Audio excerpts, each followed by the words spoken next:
마태복음 6장 25절 26절입니다. 제가 봉독합니다. 그러므로 내가 너희에게 이르노니 목숨을 위하여 무엇을 먹을까 무엇을 마실까 몸을 위하여 무엇을 입을까 염려하지 말라. 목숨이 음식보다 중하지 아니하며 몸이 의복보다 중하지 아니하냐. 공중의 새를 보라. 심지도 않고 거두지도 않고 창고에 모아들이지도 아니하되 너희 하늘 아버지께서 기르시나니 너희는 이것들보다 귀하지 아니하냐. 아멘. 자, 세상에 아이러니가 참 많은데 유대교의 존재가 아이러니입니다. 왜 이게 아이러니냐 하면 여러분도 알다시피 아브라함 이후 이스라엘 백성들이 2000년 동안 메시아를 기다렸습니다. 그래서 그 기다림의 끝에 예수님께서 세상의 구원자로 이 땅에 오셨죠. 자, 오셨는데 2000년을 기다렸으니까 얼마나 이게 참 반갑고 감사하고 기쁜 일입니까? 아멘 할렐루야 해야 되는데 놀랍게도 유대인들은 예수님을 믿지 않았습니다. 받아들이지 않았죠. 자, 이걸 어떻게 설명을 할 수 있을까요? 이런 기가 막힌 일이 일어났는데 이게 어떻게 가능한 일이냐? 자, 뭐 여러 가지 이유가 있겠습니다만은 유대인들이 이스라엘 백성들이 예수님을 메시아로 받아들일 수 없었던 아마 가장 중요한 이유는 그들의 기준에 메시아 상이 있거든요. 그 메시아 기준에 예수님이 미치지 못한다고 생각을 했던 것 같습니다. 자, 그러면 자연스럽게 현실을 부정하게 되죠. 이건 아니야 이렇게 되는 겁니다. 이럴 수는 없어 이렇게 이제 반응을 하게 되는데, 그리고 뭐 이런 일들이 우리 현실에서도 사실은 심심치 않게 일어납니다. 뭐 좀 극단적인 예인지 모르겠습니다만은 저희 지방 목사님 이야기입니다. 목사님이 저보다 한 2살 정도 위인가 뭐 제 또래죠. 그 정도 되는데 집이 잘 살았대요. 이제 부자였답니다. 그 당시에 자가용 가지고 있는 집이 많지 않았는데 자가용 가지고 있으면 그때 부자였죠. 부모님께서 사업을 하셔서 돈을 잘 버셨고, 그리고 이제 일남 이녀 막내 외아들이에요. 이제 뭐 사업이 너무 잘 되니까 사업을 확장을 했고, 그러다 집은 이제 대전인데 부모님께서 전주에서 이제 사업을 하시는 일이 많았다고 합니다. 사업장이 전주에 있었나 봐요. 할머니하고 이제 대전에 살았는데 이게 늘 부모님에 대한 그리움이 있는 거죠. 그래서 5살 어린 아이가 엄마 아빠가 이제 보고 싶어서 혼자 버스를 탄 거예요. 버스를 타고 대전에서 전주를 가려고 한 거죠. 어떻게 됐을까요? 그렇게 이제 미아가 되는 겁니다. 진짜 미아가 된 거예요. 미아가 돼서 정말 그 외아들로 금지오겹 사랑을 받고 살았는데 한순간에 미아가 된 겁니다. 그리고 이제 그때부터 1년 반 동안 이제 고아원 생활을 하게 된 거죠. 그게 너무 충격이 커가지고 이 어린아이가 길을 잃어버렸구나. 그 다음부터는 기억 상실증이 와버렸대요. 충격이 너무 커서 내가 누구인지 어디서 살았는지 그게 그냥 블랙아웃 까맣게 돼버린 거예요. 그렇게 되니까 이제 뭐 어떻게 어른들도 얘가 어디서 왔는지 뭐 이름이라도 알아야 뭐 찾아보기라도 할 거 아닙니까? 이름도 몰라요. 그냥 바로 이제 고아원에 들어가게 된 거죠. 고아원에 들어가서 1년 반 동안 살면서 정말 죽음 같은 시간을 보냈다고 그럽니다. 매일매일 맞았다네요. 그때는 참 그랬나 봐요. 매일매일 맞았대요.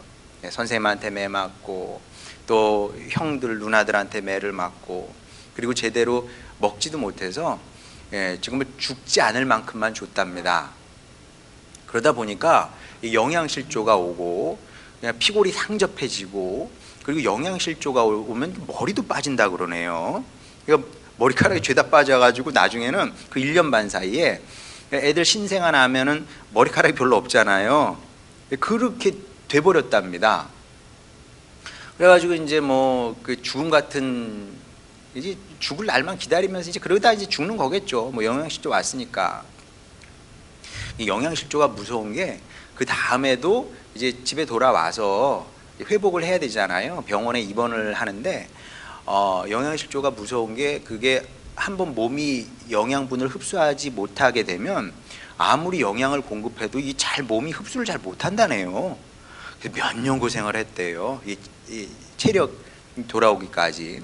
어쨌든 그러고 있는데, 자, 그건 이제 그때 이제 그 목사님 얘기고, 그럼 부모님 심정은 어떨까요? 저는 그렇게 생각합니다. 자식이 죽으면 마음에 묻을 수 있어요. 그것도 못할 짓이긴 한데, 근데 그래도 묻으면 돼. 일단 끝난 거니까, 죽었으니까. 근데 미아, 요즘은 뭐 유괴가 별로 없습니다. 우리 때는 유괴도 많았잖아요. 유괴, 이건 진짜 필설로 설명할 수 없는 고통일 겁니다. 살아 있는데 없어졌어. 죽지는 않은 것 같은데 없어졌어. 그러면 미치죠. 그럼 부모 미칩니다. 그러니까 뭐 사업이 이게 중요한 게 아니에요. 그냥 다 내려놓은 거죠. 다 내려놓고 1년 반을 부모님께서 그 사라진 아들 찾아다니는 겁니다. 미친 듯이 찾아다니는 거죠. 근데 있습니까? 없습니까? 못 찾아요. 못 찾아. 어디 가서 찾겠습니까? 진짜 뭐 해안에서 뭐 바늘 찾는 그런 느낌이겠죠. 매일 그냥 이게 다 들어가는 마음으로 아이를 찾아다니는 거예요. 할 수 있는 거 다 했는데 1년 반 동안 못 찾은 겁니다. 그날도 아버지께서 찾으러 그냥 다니는 거예요. 뭐 어디나 그냥 막 다니는 겁니다. 그러다가 우연히 차를 타고 지나가다 보니까 고아원이 있는 거예요. 고아원은 무조건 들어가고 보는 거니까. 그래서 이제 그 고아원에 들어간 겁니다. 다 들어가는데 목사님은 그때 뭐 봄이었나 봐요. 햇볕이 따뜻하게 그 내리쬐는 날인데 마당에서 이제 뭐 영양실조도 걸리고 뭐 힘도 없고 그냥 이런 상태로 그냥 마당에서 이렇게 햇볕을 쬐고 있었답니다. 근데 그 대문, 우리 세대는 알아요. 그 끼익 하는 그 대문, 그 대문을 끼익 하면 소리가 나면서 어떤 그 남자가 딱 들어오는데 참 신기하죠. 기억 상실증이어서 아무 기억이 나지 않는데 저 속에서 아빠다. 아빠다. 아빠야. 뭐 모르겠어. 하여간 아빠야 저건. 근데 문제는 뭐냐면 아빠인데 말이 안 나오더래요. 그 소리를 듣는데 진짜 화가 나더라고. 기가 쳐보이죠. 너 바보지. 너 바보지. 아빠 그래야지. 안 나오더래요. 안 나와. 막 속에서는 막 아우성이야. 아빠다. 아빠 막 그런데 말은 안 나와. 이러고 있는 거죠. 더 큰 문제는 뭔지 아십니까? 아빠가 와서 자기를 보더라는 거예요. 훑어보더래. 계속 훑어보더래. 그러더니 아빠가 안아주기를 원했는데 보더니 하더니 그냥 사무실로 들어가 버리시더래요. 왜? 왜냐하면 아버지의 머릿속에 있는 아들의 모습과 현실의 아들의 모습이 너무 다르기 때문에 피골이 상접한, 마치 그 아프리카 이 어린 아이들 있잖아요. 여러분 알잖아요. 그 모습. 물론 그 정도까지는 아니었겠지만 그 비슷한 모습을 하고 있는 그 아이가 내 아들일 수는 없다고 생각을 했던 거죠. 비슷하긴 한데 내 아들은 아니야. 마음에서 이제 부정의 마음이 올라왔겠죠. 그러면서 여기 내 아들이 혹시 있을지 모르니까 이제 사무실로 가셨던 겁니다. 그 다음 어떻게 됐을까요? 너무 걱정하지 마시기 바랍니다. 궁금하시죠? 뭐든 하여간 좀 비밀이 좀 있어야 재미있어요. 집에 잘 돌아왔고, 그래서 그 얘기 듣는데 막 눈물이 막 날려 그러더라고요. 어떻게 기억을 회복하게 되는지, 그리고 또 건강도 회복하게 됐고, 그래서 사랑받고 잘 자라서 지금은 저 이웃 교회에서 목회를 잘하고 계십니다. 그런 거죠. 유대인들이 예수님을 받아들일 수 없었던 것도 이제 이와 비슷하다고 생각하면 됩니다. 말하자면 유대인들은 자신이 가지고 있던 그 메시아 상이 있었던 거죠. 메시아는 이래야 한다. 그런 이제 기준이 있었던 겁니다. 슈퍼맨 같은 거를 기대를 했겠죠. 한번 보도록 하겠습니다. 이사야서 42장 1절 4절. 내가 붙드는 나의 종. 요게 이제 메시아를 나타내는 이제 이스라엘 세상의 구원자를 예언하는 말씀이라고 그 이스라엘 사람들이 생각을 했던 건데, 내가 붙드는 나의 종, 내 마음에 기뻐하는 자, 곧 내가 택한 사람을 보라. 내가 나의 영을 그에게 주었은즉 그가 이방에 정의를 베풀리라. 그는 쇠하지 아니하며 낙담하지 아니하고 세상에 정의를 세우기에 이르리니 섬들이 그 교훈을 앙망하리라. 이스라엘 백성들은 이 말씀을 읽을 때마다 아마 마음이 뛰었을 겁니다. 어떤 식으로 마음이 뛰었냐 하면 우리 그 미국 그 마블 영화를 보게 되면 슈퍼 히어로가 나오지 않습니까? 슈퍼 히어로가 딱 등장을 해서 모든 악을 응징하여 정의를 세워 나가는 것을 보게 됩니다. 그러면서 우리가 희열을 느끼는 거거든요. 그래, 저렇게 악을 징벌해야 되고 그리고 정의를 새롭게 세워야 된다. 이런 그런 꿈이, 소망이 우리에게 누구에게나 다 있는 겁니다. 이스라엘 백성들도 그런 걸 기대를 했던 거죠. 슈퍼 히어로 같은 메시아께서, 구원자께서 이 땅에 오셔서 모든 비정상을, 세상은 예나 지금이나 늘 비정상이 많잖아요. 그런 비정상을 정상으로 회복하시기를 원했던 거죠. 자, 그런데 예수님께서 그런 모습으로 오셨냐? 그렇지 않죠. 예수님은 히어로의 모습으로 오신 것이 아니라 너무나 초라한 모습으로 이 땅에 오셔서 너무나 초라하게 오셨죠. 마구간의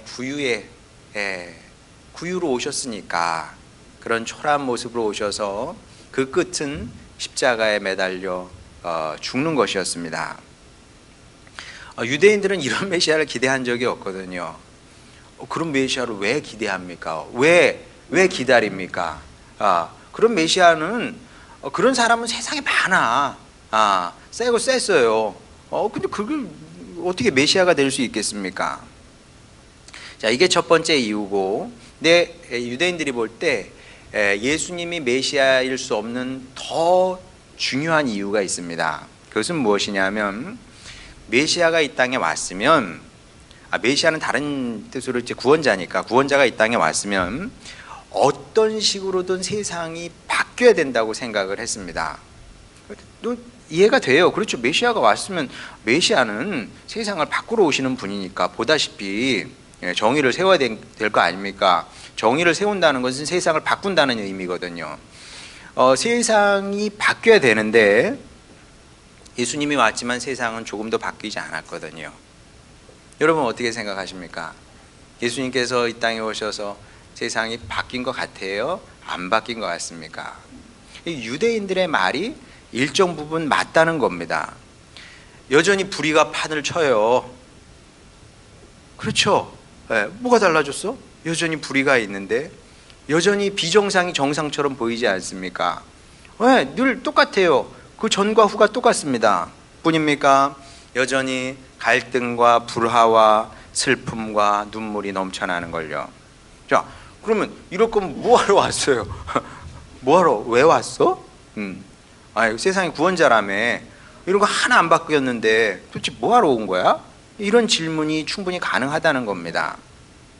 이제 이런 문제 제기를 하면서 유대인들은 이래서 예수는 메시아가 아니다, 이제 이런 결론을 내린 것이고, 그리고 지금까지도 유대인들은, 유대교회에서는 예수님을 메시아로 인정하지 않고 여전히 기다리고 있는 것 같아요. 자, 그런데 우리는 이런 비판을 잘 알고 있습니다. 그래서 여러분은 거기까지는 모를 수도 있을 텐데 저는 잘 알고 있습니다. 유대인들이 이렇게 기독교를 비판한다는 것을 잘 알고 있음에도 불구하고 저와 여러분은 예수님을 믿는 성도로 살고 있습니다. 우리에게 예수님은 구원자죠. 자, 그러면 왜 이유가 있을 거 아닙니까? 이유가 있어야 그분이 우리의 구원자인 거고, 또 우리가 그분을 주님이라고 고백을 할 때는 타당한 근거가 또 있어야 될 거 아닙니까? 예. 왜 예수님이 여러분의 구원자이고 왜 여러분은 예수님을 나의 주님이라고 고백을 합니까? 어떻게 대답을 하시겠어요? 자, 이 질문에 대한 분명한 답이 제게는 있습니다. 그게 뭘까요? 만약에 유대인들이 뭐 이런 비슷한 질문을 한다면 근거를 대봐라, 이유가 있을 거 아니냐, 이렇게 질문하면 저는 자신 있게 이렇게 얘기를 할 겁니다. 글쎄, 세상이 어떻게 되는지는 잘 모르겠지만 주님께서 나에게 오셔서 나를 찾아오셔서 나를 변화시켜 준 것만은 사실이요. 세상이 어떻게 바뀌었는지 그건 내가 잘 모르겠어.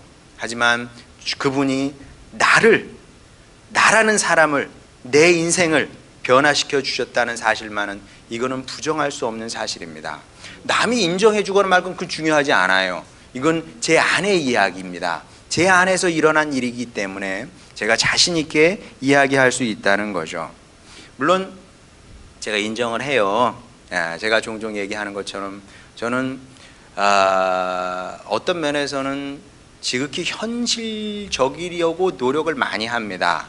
그러니까 이제 뭐 종교 논리에 사로잡혀서 아닌 것을 그렇다고 말하고 싶지 않고요.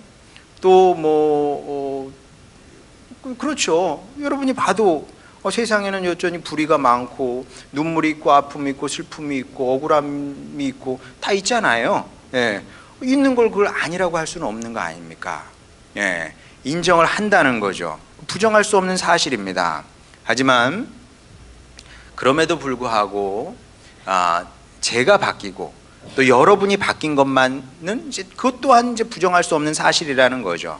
그러니까 예수님은 우리에게 오셔서 우리를 변화시킨 분이라는 분명한 고백이 우리 가운데 있고, 그리고 이 고백이 있는 사람만 그리스도인이라 말할 수 있다는 겁니다.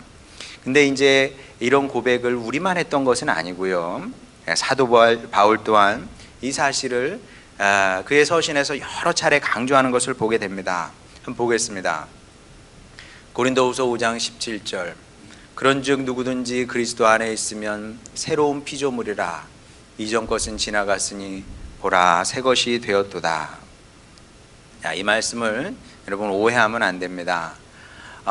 우리가 예수님을 믿으면 세상과 환경이 바뀌고 변화된다, 이런 뜻 아니에요. 잘 읽어보면 그거하고는 전혀 관계가 없습니다. 그게 아니라 그리스도 안에 있으면 내가 바뀐다는 이야기를 하고 있는 겁니다. 그리고 이게 맞아요. 여러분, 예수님께서 여러분 가운데 오시잖아요. 모든 사람이 다 동일하게 얘기하는 겁니다. 내가 예수님을 만났어. 그러면 세상은 그대로예요. 환경은 바뀌지 않습니다. 내 능력이 달라지는 것도 아니에요. 근데 내 속사람이, 내 생각이 바뀌게 되는 거죠. 그분의 사랑이 이제 우리를 변화시킨다는 겁니다. 그리고 이거는 이게 하나님의 사랑이 아니어도 사랑을 경험해 본 사람은 압니다. 여러분 뭐 사랑을 해봤잖아요. 우리 아이들도 이제 사랑을 하게 될 겁니다. 뭐 결혼을 하려면 사랑을 해야 되니까. 그러면 사랑을 하게 되면 사랑하기 전과 사랑한 다음은 굉장히 다르죠. 사랑을 하게 됐습니다. 그러면 사랑하게 된다고 세상이 바뀌진 않아요. 그대로입니다. 그대로. 환경과 조건은 항상 그대로예요. 근데 내가 바뀌었기 때문에 세상을 다른 관점에서 보게 되는 거죠. 이전까지는 칙칙했어, 우울했어. 하지만 사랑이 오게 되면 더 이상 우울하고 칙칙한 세상이 아니에요. 이 더러운 세상, 이렇게 얘기하지 않습니다. 세상이 있어서 얼마나 좋은지, 또 내가 태어난 것이 얼마나 좋은지, 이렇게 밝게 보게 된다는 거죠. 왜? 사랑이 와서 나를 변화시켰기 때문에 그런 겁니다. 그리고 이것이 진짜 사랑의 능력인 거죠. 사랑은 와서 나를 바꾼다. 본문 말씀도 우리가 이런 맥락에서 이해하면 되겠습니다. 25절 보게 되면 그러므로 내가 너희에게 이르노니 목숨을 위하여 무엇을 먹을까 무엇을 마실까 몸을 위하여 무엇을 입을까 염려하지 말라. 목숨이 음식보다 중하지 아니하며 몸이 의복보다 중하지 아니하냐. 자, 이것이 모든 사람이 처해 있는 그 객관적인 현실입니다. 여기서 자유로운 사람은 없어요.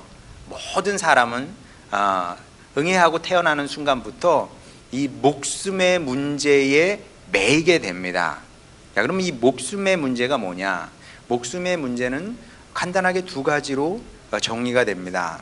하나는 요즘 흔히 얘기하는 것처럼 먹고 사니즘의 문제고요. 이게 여러분 2000년 전에도 먹고 사니즘의 사람들에 사로잡혀 살았고요. 지금도 마찬가지고 1000년, 2000년이 지나도 아마 동일할 겁니다. 사람은 먹고 사는 문제에서 자유로울 수가 없어요. 그것 때문에 스트레스가 보통이 아닙니다. 아이나 어른이나 다 이 생각을 하고 살아가는 거죠. 어떻게 먹고 살까? 요게 한 가지고, 두 번째는 뭐냐 하면 건강의 문제입니다. 건강의 문제. 뭐 학생들이나 청년들은 마음에 다가오지 않겠죠. 근데 나이가 들수록 이 건강의 문제는 아주 실질적인 문제입니다. 제가 잘 아는 어떤 목사님이 강남에서도 강남이라는 지역에서 이제 그 부교역자 생활을 하고 있는데 거기는 이제 교인들 구성이 대부분이 절반 이상 3분의 2 정도가 우리나라 지도자층 사람들이라고 그러더라고요. 그러니까 이제 새신자가 와도 그리고 카드 쓰잖아요. 그러면 이제 직업 쓰는 난을 이렇게 보게 되면은 적어도 고위 공직자 정도 이런 분들이 오신대요. 그러면 이제 나이가 어느 정도 될 거 아닙니까? 그러면 이제 새신자니까 새신자 이렇게 상담도 하고 신방도 하다 보면 이제 얘기를 하다 보게 되면 결국 이제 두 가지 문제로 귀결이 된다는 거죠. 그분들이야 이제 먹고 사는 문제는 크게 없어요. 강남에 살고 지도자 계층이 있는 분들이니까 돈이야 그렇게 큰 문제겠습니까? 돈 문제는 별로 없는데 하나는 이제 자식 문제. 나는 잘 됐는데 자식이 이게 속을 썩인다는 거죠. 그게 한 가지고, 그 다음에 또 하나 문제는 건강의 문제랍니다. 이 건강의 문제는 돈 가지고 해결이 안 돼요. 아니 돈을 100억을 가지고 있으면 안 아프답니까? 아주 좋은 거 건강한 것만 먹으면 병 안 들어요? 아니거든요. 그래도 병은 드는 겁니다. 몸은 쇠하게 마련이니까. 아니면 지위가 높으면 내가 대통령쯤 되면 야 병 네가 어딜 나한테 와 이런다고 안 옵니까? 아니거든요. 그러니까 이제 그 건강 문제 때문에 건강 문제가 그렇게 심각하다네요. 그래서 교회 와서 몸이 아파요. 여기가 아픕니다. 큰 중한 병이 걸렸습니다. 어떻게 해야 될까요? 이런 문제를 가지고 교회에 온다는 거죠. 그래서 이 두 문제가 먹고 사니즘 그리고 건강의 문제, 이게 너무나 심각한 문제이고 모든 사람들이 아이나 어린이나 다 이 문제 때문에 전전긍긍하는 겁니다. 그래서 언론 매체를 봐도 여러분 그냥 핸드폰 한번 보세요. 결국은 먹고 사는 문제고 건강 문제고 이게 제일 중요한 겁니다. 경제, 나라 경제 사실 사람들 별로 관심 없어요. 나라 경제가 왜 중요해요? 내 문제거든 그게. 환율이 오르면은 기름값이 올라. 이게 내 문제야. 전기세가 오르고 내 문제야. 그러니까 이제 사람들이 거기에 관심을 갖게 되는 겁니다. 먹고 사는 문제, 건강의 문제 이런 거거든요 결국은. 그래서 어린아이부터 노인에 이르기까지 그냥 평생 이런 근심 걱정에 매여서 사는 겁니다. 평생 이 걱정이에요. 여기에 매여서 아무것도 못합니다. 거기에 끌려가게 되는 거죠. 그래서 성경을 보게 되면 이런 현상을 가리켜서 뭐라 그러냐면 종된 삶이다 이렇게 얘기를 하는 겁니다. 예, 여러분 그것만 기억하시길 바랍니다. 먹고 사니 짐에 매여서 살잖아요. 건강 문제에 매여서 살잖아요. 그러면 그거에 종으로 사는 겁니다. 종된 삶을 사는 거죠. 우리는 여러분 성경이 우리에게 보여주고 있는 여러 가지 다층적인 의미의 차원이 있는데 거기서 가장 중요한 것 중에 하나가 무엇이냐면 자유입니다. 하나님의 백성은 자유해야 됩니다. 자유를 위해서 부르신 거예요. 출애굽이 뭡니까? 출애굽이 그 이집트의 애굽의 속박에서 자유해지는 거 아니겠습니까? 예수님도 이 땅에 오셔서 우리를 결국 구속이라는 것은 무엇이냐 하면 이 얽매였던 것으로부터 자유로워지는 거거든요. 자유를 위해서 우리를 자유롭게 하시기 위해서 예수님께서 이 땅에 오셨다는 거죠. 그러니까 하나님의 자녀의 삶은 자유로운 삶이 돼야 되는 겁니다. 그러니까 자유라는 게 단순히 내가 원하는 것을 하고 말고 이건 굉장히 유치한 자유예요. 그거는 동물 수준의 자유입니다. 성경이 말씀하는 자유는 훨씬 더 위대한 겁니다. 내가 그 어디에도 매이지 않는 거죠. 왜? 나는 하나님의 자녀이기 때문에 그렇습니다. 자, 그런데 원래 우리도 이런 인생을 살아야 돼요. 근심 걱정에 매여서 살아야 되는 겁니다. 뭐 우리라고 뭐 다른가요? 예. 원래 인생이 그런 거예요. 죄된 인생이 그런 겁니다. 그렇게 살다가 죽는 게 사람의 인생인 거죠. 자, 그런데 예수님께서 오셔서 이런 우리를 변화시켜 주신 겁니다. 우리는 다 그렇게 얘기해요. 인생이 그런 거지. 예수님께서 오셔서 말씀하십니다. 인생은 그런 게 아닌걸. 인생은 그렇게 매여서 사는 게 아니야. 내가 다른 인생을, 다른 삶의 가능성이 있다는 것을 보여줄게. 우리에게 선물을 주시려고 이 땅에 오셨다는 겁니다. 그리고 오셔서 성령의 능력으로 우리를 변화시켜 주시는데 어떤 변화를 말하냐? 26절 보도록 하겠습니다. 공중의 새를 보라. 심지도 않고 거두지도 않고 창고에 모아들이지도 아니하되 너희 하늘아버지께서 기르시나니 너희는 이것들보다 귀하지 아니하냐. 여러분, 예수님께서 이 말씀을 하실 때 거기서 이제 사람들이 듣고 있었잖아요. 들었을 때 이 말씀은 굉장히 충격적이었을 겁니다. 뭐가 충격적이었어요? 너희 하늘 아버지께서. 거기 있는 사람들 참 별 볼 일 없는 사람들이었을 텐데 그들의 신분을 높이신 거죠. 너희는 아무개가 아니라, 쓸모없는 인간이 아니라, 무가치한 인간이 아니라 하나님 아버지의 아들이고 딸이니라. 신분의 변화를 가리키는 말씀이거든요. 그러면서 또 뭐라 그럽니까? 신분의 변화가 생각의 변화까지 요구하거든요. 너희는 이것들보다 귀하지 아니하냐. 하늘 아버지께서 하늘의 새도 먹이시는 마당에 너희를 먹이시고 입히시고 너희의 목숨의 문제를 해결해 주시지 않겠느냐. 신분의 변화와 생각의 변화를 요구를 하시는 거거든요. 근데 동일한 역사가 교회를 통해 그렇게 일어나게 되는 겁니다. 여러분, 이건 뭐 제 고백이지만 또 여러분의 고백이기도 할 겁니다. 사람이 살면서 가장 감사한 게 뭐겠어요? 저에게 가장 감사한 게 뭐겠습니까? 제가 예수님을 믿고 예수님을 주님으로 고백하며 살게 된 것, 그것이 인생에서 가장 기쁘고 감사한 겁니다. 다른 거는 그냥 따라오는 것들이고 그거는 뭐 있어도 되고 없어도 되고, 정말 가장 기쁘고 감사한 것은 예수님을 고백하고 또 예수님을 알아서 예수님께서 변화시킨 그런 인생을 살게 된 겁니다. 아니, 예수님께서 가르쳐 주시지 않으면 제가 어떻게 알겠어요? 제가 하나님의 아들인 것을, 하나님의 자녀인 것을 어떻게 알겠으며, 하나님의 자녀라는 사실을 알게 됐기 때문에, 그렇기 때문에 생각의 변화까지 이루어지게 된 겁니다. 동일한 말씀을 사도 바울이 좀 더 자세하게 풀어서 설명하고 있는데, 에베소서 2장 16절에서부터 19절까지 보겠습니다. 또 십자가로 이 둘을 한 몸으로 하나님과 화목하게 하려 하심이라. 그 신앙의 핵심은 무엇이냐면 하나님과 화해된 인생을 사는 거죠. 그러니까 예수님께서 이걸 하러 오신 겁니다. 화해라는 것은 무엇이냐면 이전까지는 내가 하나님을 신으로 불렀어요. 왜 나하고 크게 관계가 없으니까. 근데 예수님께서 오셔서 예수님을 믿는 순간 이제 하나님을 다르게 부를 수 있는 용기가 생기는 거죠. 화해가 됐으니까 아버지라고 부를 수 있게 된 겁니다.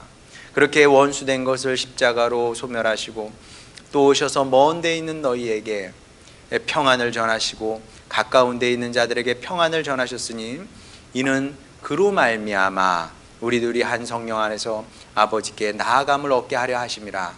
그러므로 이제부터 너희는 외인도 아니요 나그네도 아니요 오직 성도들과 동일한 시민이요 하나님의 권속이라, 하나님의 가족이 되었느니라 이렇게 말씀하지 않습니까? 여러분, 이 사실을 그렇기 때문에 여러분도 믿어야 되는 겁니다.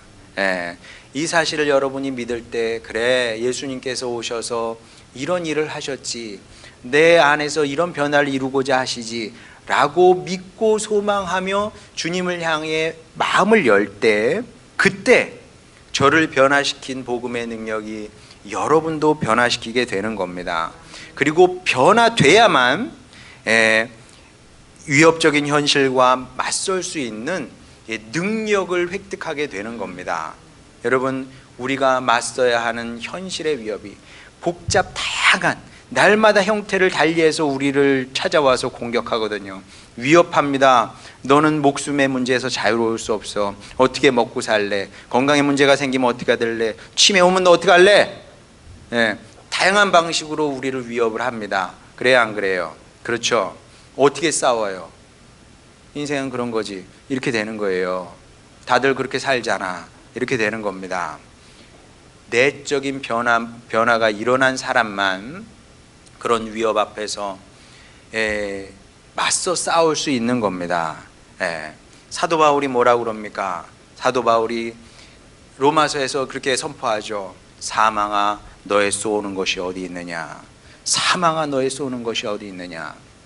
변화된 사람만 이렇게 주님의 말씀으로 공격하고 싸울 수 있는 겁니다. 목숨의 문제가 우리를 위협을 합니다.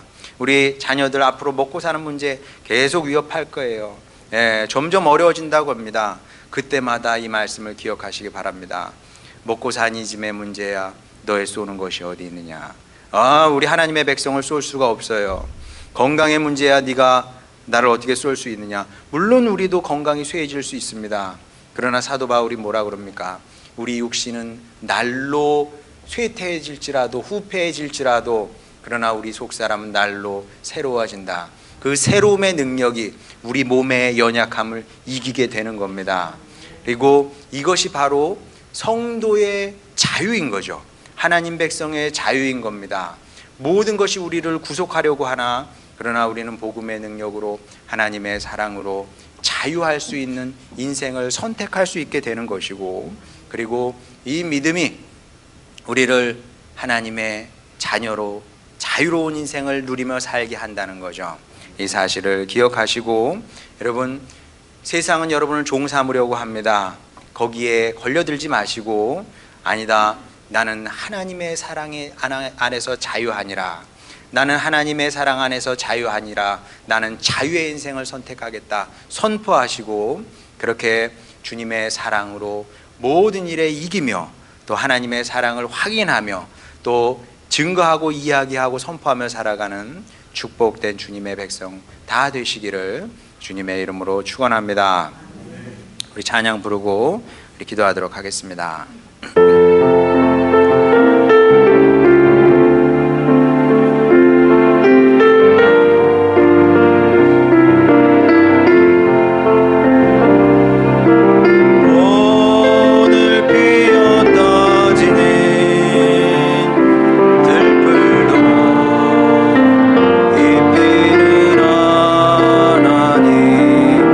지는 같은 이 몸은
겁니다.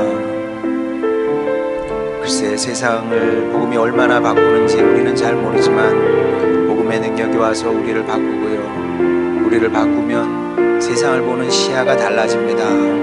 다르게 보게 되고 다르게 살게 되고요. 그전에는 세상은 위험한 곳입니다. 험한 곳입니다. 불안으로 가득한 곳입니다. 그러나 주님의 사랑이 우리를 바꾸면 주님 사랑 안에 제가 다 할 수 있습니다. 제가 이길 수 있습니다. 주님 근심하지 않겠습니다. 걱정하지 않겠습니다. 왜? 주님의 사랑이 이길 수 있는 힘도 주시고요, 능력도 주시고요, 또 길도 없으면 그 사랑이 길도 만들게 되는 겁니다. 그래서 문제는 환경이 아니라, 조건이 아니라 주님의 사랑을 우리가 얼마나 잘 알고 있는지, 그리고 그 사랑에 대한 믿음으로 우리가 얼마나 살고 있는지, 그게 관건입니다. 그래서 문제는 나의 변화이지 세상의 변화가 아니고요, 내가 변화되는 게 중요한 거지 남을 변화시키는 게 중요한 것이 아닙니다. 시간 기도할 때 주님 저를 변화시키기 위해서 이 땅에 오셨답니다.